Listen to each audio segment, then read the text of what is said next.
కొత్తగా వచ్చారు ఎస్పీ గారు, మర్యాదపూర్వకంగా కలిసి వచ్చాను. కేవలం మా దగ్గర జరుగుతున్న ఇసుక మాఫియా గురించి మాట్లాడొచ్చాను. ఏదైతే అరకట్టాలని చెప్పేసి స్ట్రాంగ్గా అడిగొచ్చాను. ఒక స్పెషల్ టీమ్ని తయారు చేయమన్నాను. ఏమన్నా వీలైతే స్పెషల్ సీఎల్ ఎవరన్నా వేస్తారేమో అడిగాను. సో చూద్దాం. హామీ ఇచ్చాడు, ఇంక ముందు జరగవని చెప్పి చేస్తానని చెప్పాడు.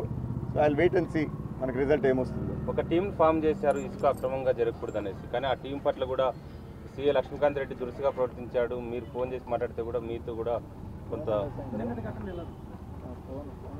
ఘటన అంటే ఇప్పుడు ఒక నెల రోజు నుంచి లెటర్లు రాస్తా వస్తున్నాం, అరికట్టండి అరికట్టండి అని చెప్పి, కానీ ఎవరు స్పందించట్లేదు.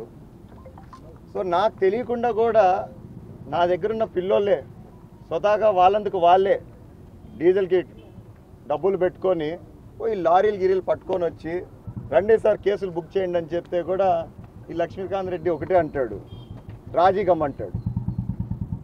నువ్వు రాజీ అవుతావా లేకపోతే రోజు నిన్ను జైల్లో పెట్టి నేను రోజు పిలిపించాలని నేను స్టేషన్కి అని అడుగుతాడు. మరి అట్లాంటప్పుడు నేను పోయేది అక్కడ స్టేషన్ దగ్గరికి ధర్మమా కాదా మీరే చెప్పండి. అంటే వాళ్ళు చేసే పని కూడా మనం చేసి మనం అప్పగిస్తే కూడా వాళ్ళు కంటిన్యూ చేయలేకోకుండా. సో అందుకు ఖచ్చితంగా నేను పోవాల్సి వచ్చింది. ఇక నేను పోకపోతే ఎవరికి నమ్మకం కుదురుతుంది? కార్యకర్తలకు కానీ సామాన్య ప్రజలకైనా కూడా వాళ్ళకి ఏమనిపిస్తుంది? అసలుకి వాళ్ళకే లేనప్పుడు నేను ఎందుకు వచ్చేది అడాని ఉంటుంది. సో అందుకోసం ఖచ్చితంగా వాళ్ళ కోసం పోయాను. ఈ ఇసుక మాఫియా పైన మాత్రం పోరాటం ఆగదు, చేస్తూనే ఉంటాము. ప్రతిపక్షంలో ఉన్నప్పుడు కూడా దేనికి లెక్క చేయకుండా తిరిగి మా పైన కేసులు పెట్టించుకొని మరీ మేము ఆపిన రోజులు ఉన్నాయి. మరి అట్లాంటప్పుడు ఖచ్చితంగా మేము పక్షంలో ఉన్నాము. ఇసుక దందా అనేది జరగనీయము. నేను సంపాదించుకోలేకన్నా, ఇది నా ఇంటి కోసం చేయలేదు, ప్రజల కోసం పోరాడుతున్నా నేను ఇక్కడ. మీరే చెప్తున్నారు ఇప్పటికే నీళ్లు రావట్లేదు మాకు అని చెప్పేసి. మళ్ళీ ఇసుక తవ్వకాలు జరుగుతూ ఉంటే ఎక్కడ చూసినా డ్యాములు కట్టున్నారు పైన. ఎక్కడి నుంచి వస్తుంది మనకి ఇసుక?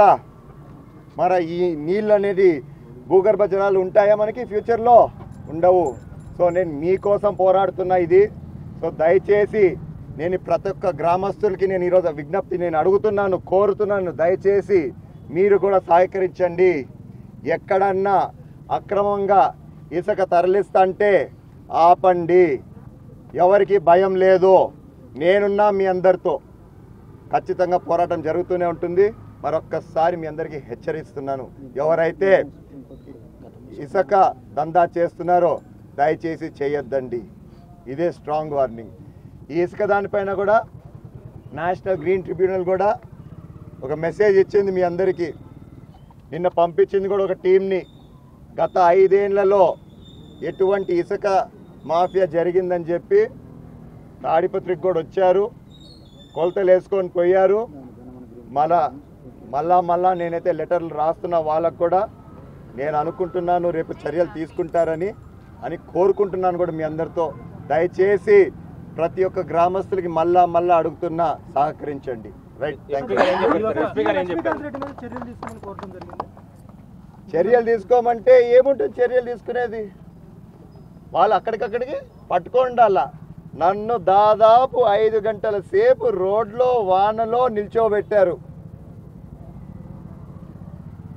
కేవలం నేను అడిగినది ఒకటే, ఆయన వచ్చి కేసు పెట్టమని అని చెప్పి. మళ్ళీ రాకపోతే ఫోన్లో ఏమో నాతో ఎట్లంటే ఎట్లా మాట్లాడినాడు. దా చూసుకుందాం, ఏంది నువ్వు నాకు చెప్పేది. నేను ఒకటే అడిగా, అన్న రాజీ ఎందుకు పడుతున్నారు? పడద్దండి, మీరు కేసు పెట్టండి. ఎవరైతే అటాక్ చేశారో, మా పిల్లల్ని రాళ్లతో కొట్టారో, ఆ లారీలు ఆపినందుకు వాళ్ళ పైన కేసు పెట్టండి అని అడిగాను నేను. ఏమంటారు దానికి?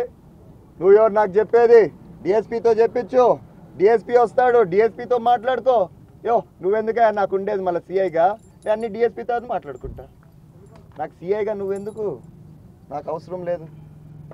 పని చేత కాకపోతే గమ్మునన్నా కూర్చోవాలి. నీకు ఎట్లా రిలీవింగ్ ఆర్డర్స్ వచ్చాయి, వెళ్ళిపోయి ఉండాలా. నీకు ఇష్టం లేకపోతే పని చేసేది అక్కడ. అయినా థ్యాంక్ యూ. దయచేసి ఇసుక దందా చేసే వాళ్ళందరూ నేను కోరేది మానుకోండి.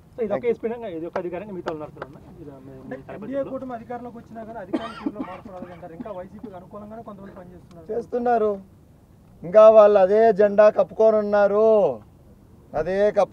కొంతమంది. ఆ ఒక్కో ఇద్దరు వల్ల మొత్తం వ్యవస్థకే చెడ్డ పేరు వస్తుంది. నేను వాళ్ళని కూడా కోరుతున్నా, 5 ఏళ్ళు ఎలాగో 100% ఒకట పార్టీకే పనిచేశారు మీరు. నేను ఇప్పుడు ఏదో నాకు మొత్తం నా కోసం చేయమని నేను చెప్పట్లేదు. ఎక్కడ న్యాయం ఉంటే అక్కడ చేయండి. ఎక్కడ ప్రజలు కష్టపడుతున్నారో వాళ్ళకి సహాయపడండి. Right, thank you. చూద్దాం, దాని గురించి అడిగాం, మనం రిక్వెస్ట్ చేసాం ఎస్పీ గారిని. చూద్దాం వాళ్ళు ఏం కేసులు రిజిస్టర్ చేస్తారు. Right, thank you.